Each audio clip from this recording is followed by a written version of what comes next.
శ్రీ సాయినాథాయ నమః. శ్రీ సాయి సచ్చరిత్రం 14వ అధ్యాయం. నాందేడ్ నివాసియగు రతన్జీ వాడియా, మౌలా సాహెబ్ అను యోగి. దక్షిణ మీమాంస. గత అధ్యాయంలో బాబా యొక్క వాక్కు ఆశీర్వదములచే అనేకమైన అసాధ్య రోగములు ఎట్లు నయమయ్యనో వర్ణించితిమి.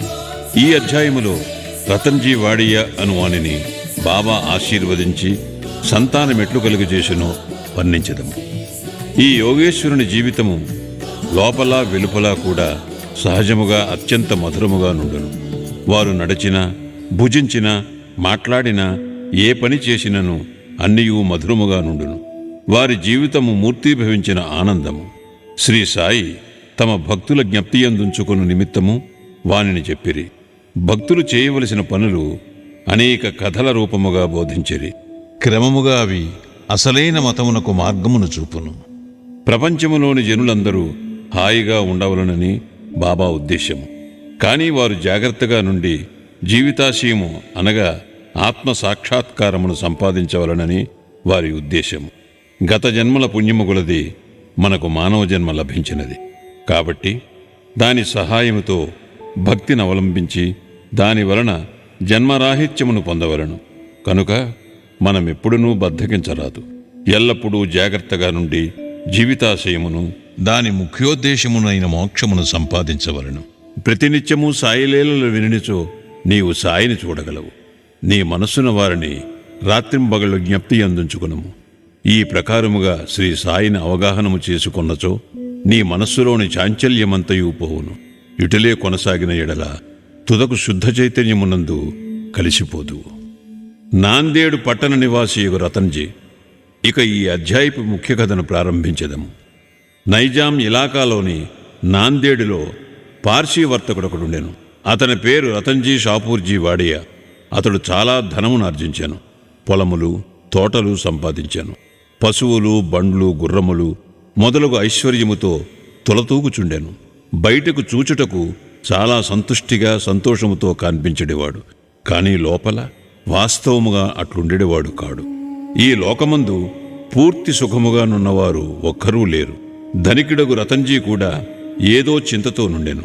అతడు ఔదార్యము గలవాడు, దానధర్మములు చేయువాడు, పేదలకు అన్నదానము, వస్త్రదానము చేయుచుండువాడు, అందరికీ అన్ని విధములా సహాయము చేయుచుండువాడు. చూచిన వారందరూ అతడు మంచివాడు, సంతోషముగా నున్నాడని అనుకొనిరి.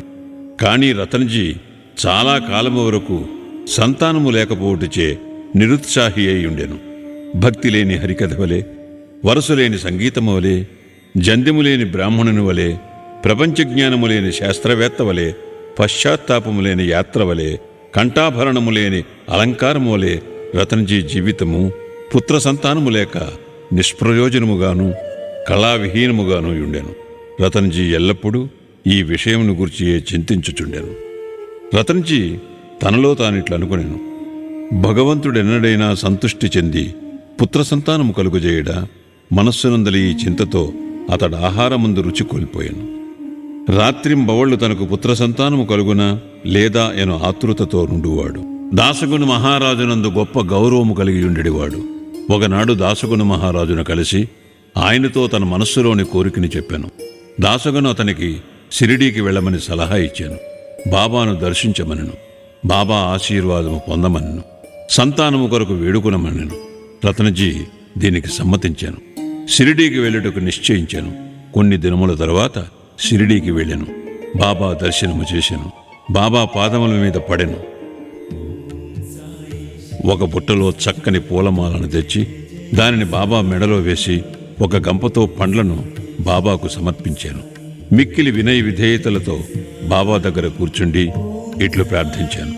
కష్టదశలోనున్నవారు అనేక మంది నీ దర్శనమునకు రాగా వారిని వెంటనే రక్షించి కాపాడెదవు. నీ సంగతి విని నీ పాదములను ఆశ్రయించి తిని కనుక దయించి నాకు ఆశాభంగము కలుగుజేయకుము. బాబాకు 5 రూపాయలు దక్షిణ ఇవ్వవలనని రతన్జీ తన మనస్సులో తలిచెను.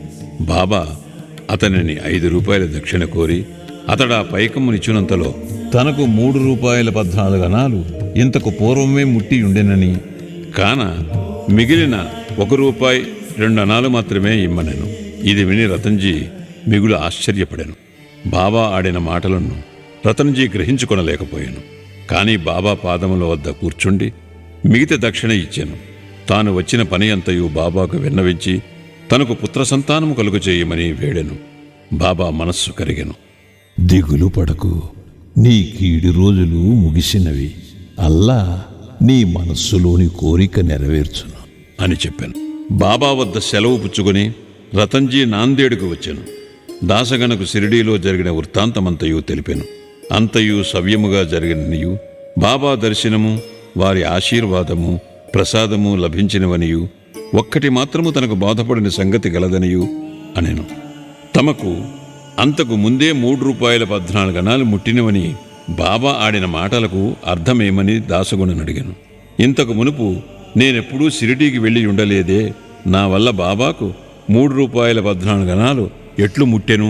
అది దాసగణకు కూడా ఒక చిక్కు సమస్యగా తోచెను. దానిని గూర్చి కొంతసేపు ఆలోచించాను. కొంతకాలమైన పిమ్మట అతనికే దాని వివరమంతయు తట్టెను. మౌలా సాహేబును మహాత్ముని రతన్జీ అంతకు మునుపు సత్కరించిన విషయము జ్ఞాపక వచ్చాను. నాందేడులో మౌలా సాహేబు గురించి తెలియని వారు లేరు. వారు నెమ్మదైన యోగి. రతన్జీ షిరిడీకి పోవ నిశ్చయించగానే ఈ మౌలా సాహేబు రతన్జీ ఇంటికి వచ్చాను. ఆనాటి ఖర్చు సరిగా 3 రూపాయల 14 అణాలొకటి చూచి అందరూ ఆశ్చర్యపడిరి. అందరికీ బాబా సర్వజ్ఞుడని స్పష్టమైనది.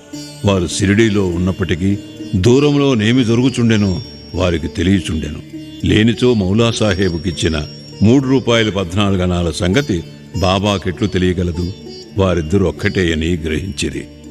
దాసగను చెప్పిన సమాధానమునకు రతన్జీ సంతృష్టి చెందెను. అతనికి బాబా యందు స్థిరమైన నమ్మకము కలిగాను. భక్తి హెచ్చాయను.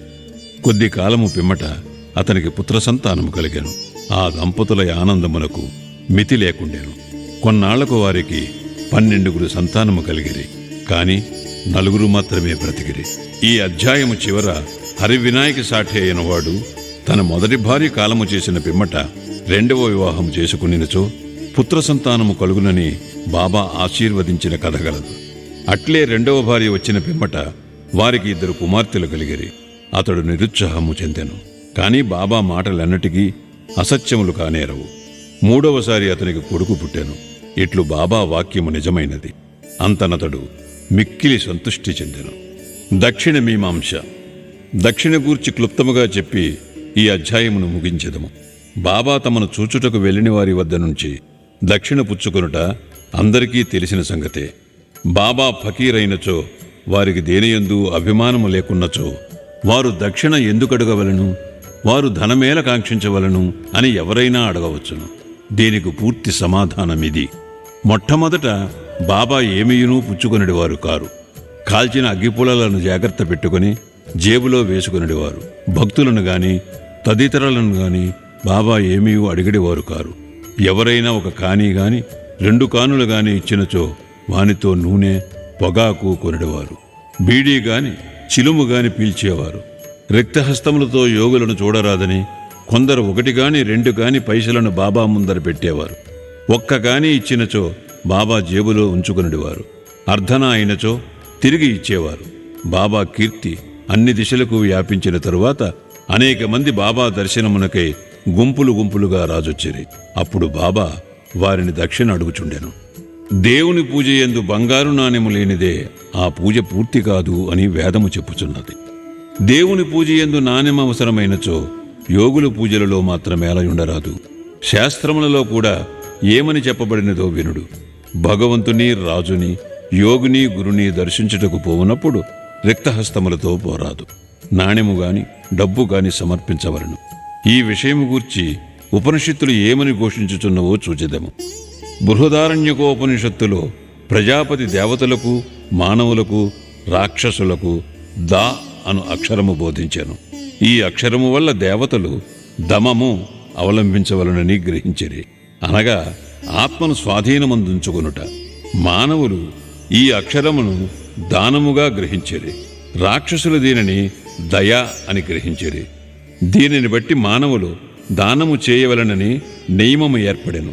తైత్తిరీయోపనిషత్తు దానము మొదలగు సుగుణములను అభ్యసించవలెనని చెప్పును. దానము గట్టి విశ్వాసముతోనూ ధారాళముగను అణకువతోనూ భయముతోనూ కనికరముతోనూ చేయవలను. భక్తులకు దానము గూర్చి బోధించుటకు, ధనమందు వారికి గల అభిమానము పోగొట్టుటకు, వారి మనములను శుభ్రపరచుటకు బాబా దక్షిణ అడుగుచుండెను. కాని ఇందులో ఒక విశేషమున్నది. బాబా తాను పుచ్చుకును దానికి 100 రెట్లు తిరిగి ఇవ్వవలసి వచ్చుచుండెను. ఇట్లనేక మందికి జరిగెను. దీనికి ఒక ఉదాహరణ. గణపతిరావు బోడస్సెను ప్రముఖ నటుడు తన మరాఠీ జీవిత చరిత్రలో గడీ గడీకు బాబా దక్షిణ అడుగుచుండుట చేత ధనముంచుకున్న సంచి తీసి బాబా ముందు కుమ్మరించి తిననియు, దీని ఫలితముగా ఆనాటి నుండి తన జీవితములో ధనమునకు ఎట్టి లోటు లేకుండాననియు వ్రాసెను. ఎల్లప్పుడూ కావలసినంత ధనము గణపతిరావు బోడస్సుకు దొరుకుచుండెను. బాబా దక్షిణ అడిగినప్పుడు ధనమే ఇవ్వనక్కరలేదన్న అర్థము కూడా పెక్కు సంఘటనల వలన తెలియవచ్చుచున్నది. దీనికి 2 ఉదాహరణములు. బాబా 15 రూపాయలు దక్షిణ ఇమ్మని ప్రొఫెసర్ జీజీ నార్కే అడుగగా అతడు తన వద్ద దమ్మిడీ అయినా లేదనను. దానికి బాబా ఇట్లనెను, నీ వద్ద ధనము లేదని నాకు తెలియను, కానీ నీవు యోగ వాసిష్టము చదువుతున్నావు కదా, దాని నుంచి నాకు దక్షిణ ఇవ్వు. దక్షిణ ఎనగా ఇచ్చట గ్రంథము నుంచి నేర్చుకునిన విషయములను జాగ్రత్తగా హృదయములో దాచుకునమని అర్థము. ఇంకొకసారి థర్కట్ భార్యను 6 రూపాయలు దక్షిణ ఇమ్మని బాబా అడిగాను. తన వద్ద పైకము లేకుండాటచే ఆమె మిగులు చిన్నబోయాను. అప్పుడు అక్కడనేయున్న ఆమె భర్త బాబా వాక్కులకు అర్థము చెప్పాను. తన 6 శత్రువులను అనగా కామక్రోధ లోభాదులను తమకు పూర్తిగా సమర్పించవలనని బాబా భావమని అతడు తన భార్యకు వివరించాను. దానికి బాబా పూర్తిగా సమ్మతించాను. బాబా దక్షిణ రూపముగా కావలసినంత ధనము వసూలు చేసినప్పటికీ దానినంతయు వారు ఆనాడే పంచిపెట్టుచుండిరి. ఆ మరుసటి ఉదయమునకు బాబా మామూలు పేద ఫకీరగుచుండెను. 10 సంవత్సరముల కాలము వేల కొలది రూపాయలను దక్షిణ రూపముగా పుచ్చుకొనినను మహాసమాధి చెందు నాటికి 7 రూపాయలు మాత్రమే వారి చెంత మిగిలిను. 1000 ఏళ్ల బాబా దక్షిణ పుచ్చుకొనుట భక్తులకు దానమును త్యాగమును నేర్పుట కొరకే. దక్షిణ గూర్చి ఇంకొకరి వర్ణన. బీవీ దేవ్ ఠానా నివాసి, ఉద్యోగ విరమణ చెందిన మామల్తాతార్ బాబా భక్తుడు. దక్షిణ గూర్చి ఆయన శ్రీ సాయిలీలా మాసిక్ పత్రికలో ఇట్లు వ్రాసి ఉన్నారు. బాబా అందరినీ దక్షిణ అడుగువారు కారు. అడగకుండా ఇచ్చినచో ఒక్కొక్కప్పుడు పుచ్చుకునేవారు, ఇంకొకప్పుడు నిరాకరించువారు. బాబా కొంతమంది భక్తుల వద్ద దక్షిణ అడుగుచుండెను. బాబా అడిగినచో ఇచ్చేదమనుకుని వారి వద్ద బాబా దక్షిణ పుచ్చుకునేవారు కారు. తమ ఇష్టమునకు వ్యతిరేకముగా ఎవరైనా దక్షిణ ఇచ్చినచో బాబా దానిని ముట్టేవారు కారు. ఎవరైనా దక్షిణ తమ ముందుంచినచో దానిని తిరిగి తీసుకుని పొమ్మనుచుండెరి. బాబా అడిగడు దక్షిణ పెద్ద మొత్తములు గాని చిన్న మొత్తములు గాని భక్తుల కోరికలు భావము వసతి బట్టి ఉండును. స్త్రీలు పిల్లల వద్ద కూడా బాబా దక్షిణ అడుగుచుండెను. వారు అందరూ ధనికులను గాని అందరూ బీదలను గాని దక్షిణ అడగలేదు. తాము అడిగిన దక్షిణ ఇయ్యని వారిపై బాబా కోపించి ఉండలేదు. ఎవరి ద్వారానైనా భక్తులు దక్షిణ పంపినతో తెచ్చినవారు దానిని మరచునప్పుడు వారికి దానిని గూర్చి జ్ఞప్తికి తెచ్చి ఆ దక్షిణను పుచ్చుకునేవారు. ఒక్కొక్కప్పుడు చెల్లించిన దక్షిణ నుంచి కొన్ని రూపాయలు తిరిగి ఇచ్చి పూజలో పెట్టుకొనమనడు వారు. దీని వలన భక్తునికి మిక్కిలి ప్రయోజనము కనిపించుచుండెను. అనుకున్న దానికంటే ఎక్కువ ఇచ్చినచో కావలసిన దానిని ఉంచుకొని మిగతా దానిని తిరిగి ఇచ్చివేయుచుండెది. ఒక్కొక్కప్పుడు భక్తులు అనుకునే దానికంటే ఎక్కువగా ఇవ్వమనుచుండు వారు. లేదనిచో నెవరి వద్దైనా బదులు పుచ్చుకొని గాని అడిగి తీసుకుని గాని ఇవ్వమనుచుండేది. కొందరి వద్ద నుంచి ఒకే రోజు 3-4 సార్లు దక్షిణ కోరుచుండేది.